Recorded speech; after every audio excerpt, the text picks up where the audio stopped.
Well, hello there, humans, hippies, earthlings, whoever you are, wherever you are, whatever you're doing, and if you're lucky enough indeed to be doing it too, welcome back to the channel. I'm Bushkin. Today we're going to run through some interesting hot drop stuff and some assaulting of compounds and things, all that kind of stuff. This is pretty straightforward. I'm going to do this in slow-mo. You'll be able to see things as they happen. There's a bloke over here on the roof. There he is, straight there. I'm going to hit him. They changed shotguns so that they're not very good at range. They weren't very good at range before, but they're even worse now. He's going to leap off the edge of the building.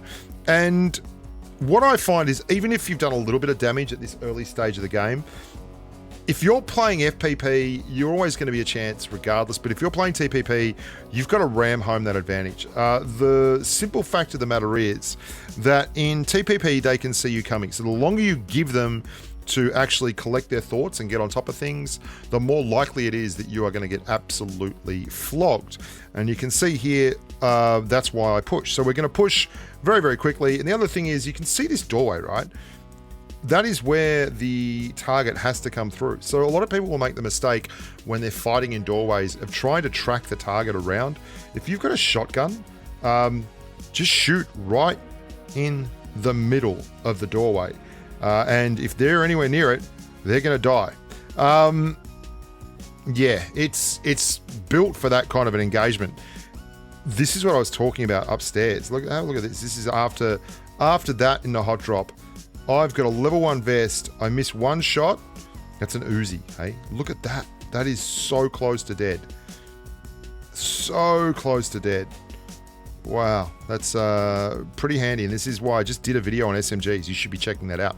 Now we're going to get on to the meat and potatoes of the whole event here. We want to talk about assaulting compounds. We're going to look at two particular engagements where I assault a compound and figure out, you know, exactly what we did right and what we did wrong.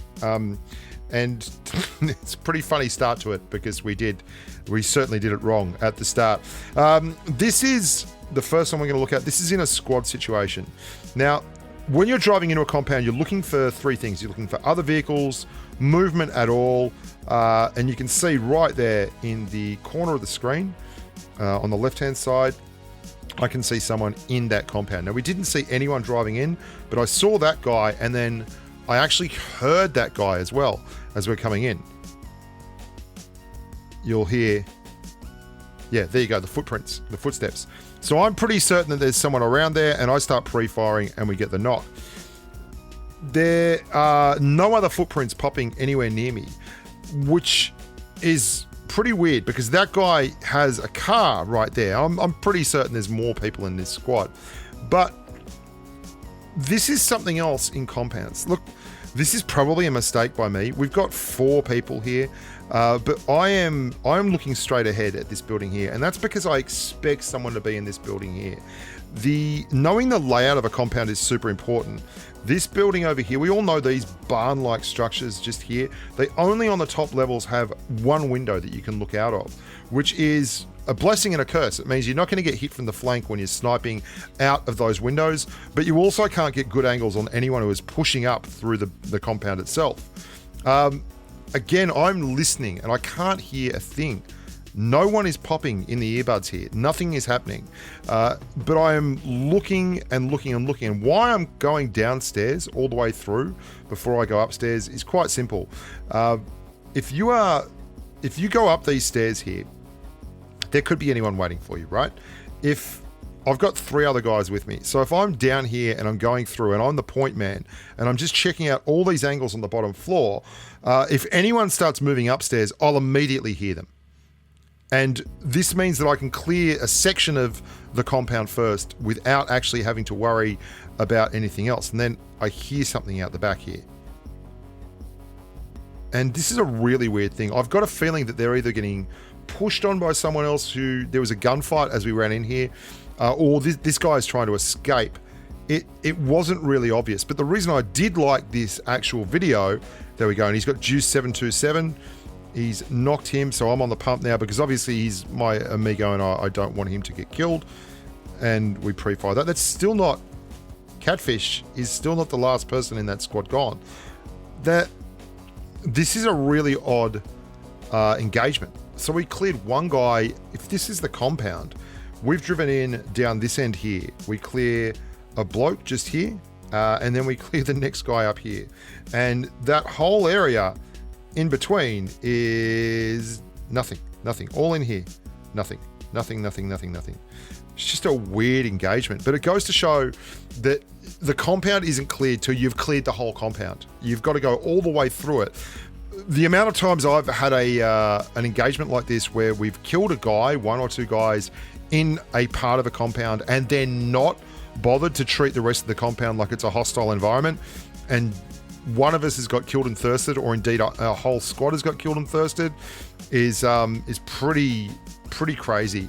And the rest of the guys have cleared the other two houses behind us too, while we roll forward. So there is that. Now we're going to start this. This is a really great fun time for the whole family. This is a terrible approach. I am driving. Swiss is with me. Now, there you can see the first thing that we saw that firstly tipped us that there was an issue. Just there, two amigos on the roof. Like, hello. This is not a compound. Actually, one amigo on the roof and one chimney stack. This is not the compound you want to push into. But if you're going to do it, you do it hard and fast. What I make the mistake of doing is going really wide here, spinning out and coming in. So that by the time we actually get involved with this, that's like precious seconds lost. And here we go in tunneling. If we look up in the air, you can see there's a Gren coming across right there. You can see a Gren right in the sky there. There's another guy over here. There's another guy over here. And I am tunneling on this dude, and I have not seen this guy at all. And Swiss hasn't communicated that he's there to me. I don't know if he's even seen him, but because I'm tunneling so hard, I get knocked. And that means Swiss has to do some really fancy footwork here. Swiss Cheezel knocks one, and then Swiss Cheezel knocks another one, right? So Swiss did really, really well there, and he basically saved my bacon. And now we're on the revive, but they've done the right thing as well. There's someone over there reviving teammates even as we speak. So we're all kind of just taking a deep breath here. This is really the situation where most mistakes occur, because what we're doing here is getting ready for the next round. So are they. But one of them will quite often push without reviving. And this is why I think there's 3 people here, because no one is pushing. Quite often you'll see if there's 4 people in a squad, one's on a revive, someone will push. No one's pushing here. It all becomes a little bit odd. So they've finally got enough up. And Swiss, who didn't have a chance to fully heal up there, and I'm going to go around and knock V-Bomb again. Swiss is coming back inside, and I'm actually going to get a heal off here. Now, this is a tough decision to make.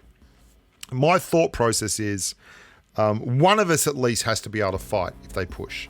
Swiss is got quite some time. You can see up here in the top left-hand corner of the screen, like there's a lot of health left on his revive bar. Okay, and if I don't get healed here and they come around the corner, the best possible scenario is that they come around the corner and we're both at freshly revived levels of health, which is not good.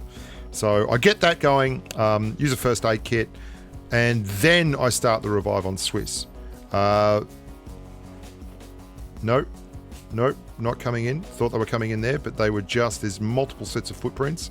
Looking at the door, very, very ready for a push through the door. It's not happening.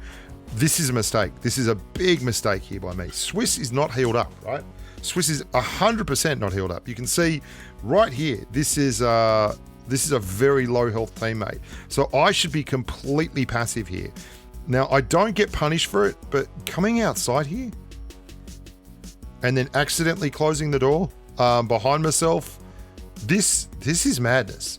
If there's a guy on the roof, which is highly likely, and I get knocked, I am outside, can't get in through that door because it's closed, and I've left my teammate, who is still on like 5% health, all on his own. So really bad error there by me, and I decide that I'm going to stop and come back inside. And then I go upstairs to get an overlook on the doorway here. And here's someone coming in. So this is a nice Gren too. If we look, I'm trying to get that Gren. I don't want it to go outside. I want it to bounce into the room down there, and it does exactly that off the back wall, and that sits it absolutely perfectly right in the middle of that room. So this guy is in 6s and 7s. I don't think he realized that that had actually come downstairs. We ignore him. Swiss flanks left on a good amount of health, by the way. I flank right, and the last guy in the squad goes down.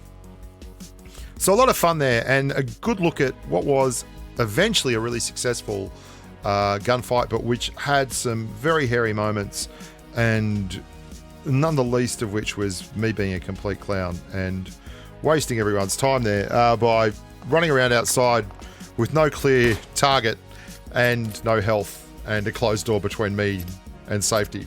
Look after yourselves. I hope you're having a good holiday period. Remember to check in at thebushka.com for the new weapon numbers. Follow me on Instagram. If you haven't already followed me on Instagram, it's at thebushka. We've got 23,000 followers on Instagram, which is pretty good. And we want to get more of those. More Instagram dollary dues. We don't get dollary dues on Instagram, but there you go. Look after yourselves. Stay safe at the battlefield. And until next time, bye for now.